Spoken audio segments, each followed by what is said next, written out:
Sir நான் press ID card பார்க்குறீங்களா? இல்லைங்க சார், நான் வந்து ஒரு நிமிஷம் சார், நான் பிரஸ். நான் ஒரு சங்கத்தோட மாநில தலைவர்னு அடுத்தடுத்து 2 பேரு தங்களை அறிமுகப்படுத்தவும், அந்த கும்மிருட்டுக்குள்ளேயும் ஒரு காக்கி சட்டையோட புன்னகையில கொஞ்சம் வெளிச்சம் தெரிஞ்சது. இல்ல எல்லாரும் வசூல் பண்ண ஆரம்பிச்சா என்ன சார்? நீங்க யூனிஃபார்ம் போட்டிருக்கீங்க, ஏதாவது எல்லாம் கொடுத்துட்டு போவாங்க.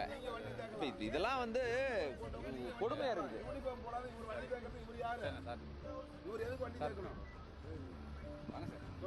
ப்ளீஸ் சமாதானமா போயிடலான்னு வீடியோ எடுத்த பிரஸ் கிட்ட அந்த காவலர் பிரச்சனைய சுமூகமாக பேசி தீர்க்க முயற்சிக்கும் போதே அவரோட பக்கத்திலேயே இன்னொருத்தர் மஃப்டியில நின்னுட்டு இருந்தாரு. எல்லாம் இந்த மாதிரி ஆட்கள்லாம் வந்து நின்று வசூல் பண்ண ஆரம்பிச்சா எங்க போய் முடியும் இதெல்லாம்? யார் இவரு?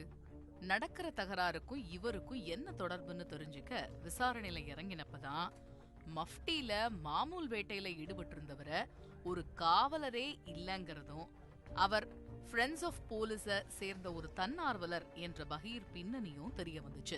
ஃப்ரெண்ட்ஸ் ஆஃப் போலீஸுக்கு ஐடி கார்டு கொடுத்துருப்பாங்கல்ல, கொடுத்துருக்காங்களா இல்லையா? இல்லையா? திருச்சி மாவட்டம் முசிறி அருகே உள்ளது தொட்டியம் நெடுஞ்சாலை. இரவு நேரங்கள்ல இந்த வழியா போகிற வாகன ஓட்டிகளை குறிவச்சு சிலர் வழிப்பறியில ஈடுபட்டுட்டு வரதா பாதிக்கப்பட்ட பலரும் மனசுக்குள்ளேயே குமுறிக்கிட்டு இருந்திருக்காங்க. என்னப்பா இது, வழிப்பறி நடக்குதுன்னா உடனே போலீஸ் கிட்ட இன்ஃபார்ம் பண்ணிருக்கலாம் என்னதான் கேட்க தோணும். ஆனா அந்த வழிப்பறியில ஈடுபடுறதே காவலர்களா இருந்தா என்ன செய்ய முடியும்? அட, காவலரா இருந்தா கூட பரவாயில்லைங்க, ஃப்ரெண்ட்ஸ் ஆஃப் போலீஸ்ல இருக்கிறவங்க கூட வாகன ஓட்டிகளோட மூஞ்சி மேலேயே டார்ச் அடிச்சு வசூல் பண்ணதோட விளைவுதான் இப்ப அவங்கள இப்படி கூனி குறுகி நிக்க வச்சிருக்கு. அது வேற லைட், நீங்க மூஞ்சில அடிக்கிறீங்க டார்ச் லைட். யாரு என்னன்னு இது இல்லாம ஒரு வண்டியை தேக்கிறதுக்கு உங்களுக்கு எல்லாம் அதிகாரம் கொடுத்துட்டு அப்படி இருக்கு. யாரையும் குறை சொல்றதுக்குலாம் இல்ல, கவர்மெண்ட குறை சொல்றதா இல்ல அதிகாரிகளை குறை சொல்றதான்னு தெரியல. சம்பவம் நடந்த அன்னைக்கு நைட்டு ஏலூர்பட்டி டோல்கேட் கிட்ட ஃப்ரெண்ட்ஸ் ஆஃப் போலீஸை சேர்ந்த ஒரு தன்னார்வலர் ரோந்து பணியில ஈடுபட்டு இருக்கிறாரு. சாரோட பேரு ராஜ்கமல். டியூட்டியில இருந்த காவலர்கள் எல்லாரும் பக்கத்துல இருந்த ரோந்து வாகனத்துல ஓய்வெடுத்து கொண்டிருக்க, ராஜ்கமல் மட்டும் அந்த நட்ட நடு இரவிலும் கண்ணும் கருத்துமா அவரோட வேலைய செஞ்சிருக்காரு. அப்போதான் எதிரில வந்த விஐபியோட வண்டி மேல டார்ச் லைட் அடிச்சு நிறுத்தினதும் இல்லாம அவங்களையும் டாக்குமெண்ட் எடுக்க சொல்லியிருக்காரு.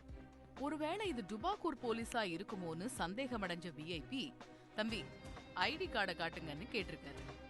இதனால இரு தரப்புக்கும் இடையே வாக்குவாதம் முற்றி போக ரோந்து வாகனத்துல ஓய்வெடுத்துக் கொண்டிருந்த காவலர்கள் சம்பவ இடத்திற்கு தலை தெறிக்க ஓடி வந்து சமாதானம் பேசியிருக்காங்க.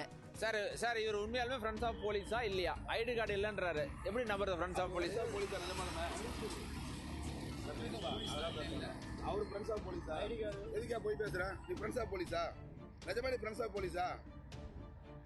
போலீஸ்காரங்க பேரை கெடுக்க வரியா?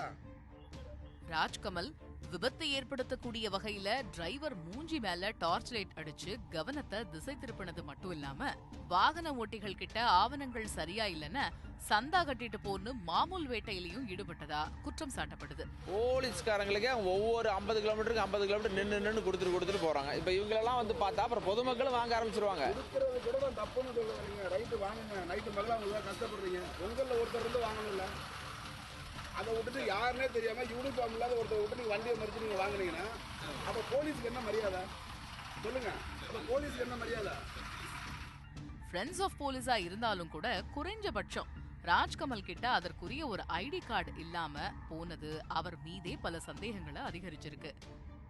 இந்த சம்பவம் தொடர்பான வீடியோ சமூக வலைதளங்கள்ல வைரல் ஆனதை தொடர்ந்து மாவட்ட காவல் கண்காணிப்பாளர் வருண்குமாரோட கவனத்திற்கும் போயிருக்கு.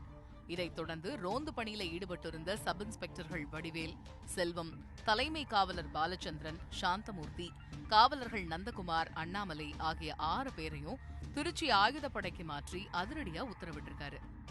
மேலும் மாமூல் வேட்டை நடத்தியதா குற்றச்சாட்டுக்குள்ளான ஃப்ரெண்ட்ஸ் ஆஃப் போலீஸ் ராஜ்கமலையும் கைது பண்ணி தொடர் விசாரணை மேற்கொண்டு வர்றாங்க. நல்ல நோக்கத்திற்காக கொண்டு வரப்பட்ட பலதரப்பட்ட பாராட்டையும் பெற்ற ஃப்ரெண்ட்ஸ் ஆஃப் போலீஸ் அமைப்பு சமீப காலமா காவல்துறையோட எடுபிடியா மாறிட்டு வர்றாங்க அப்படிங்கிற குற்றச்சாட்டு தொடர்ந்து அதிகரிச்சுக்கிட்டே இருக்கு.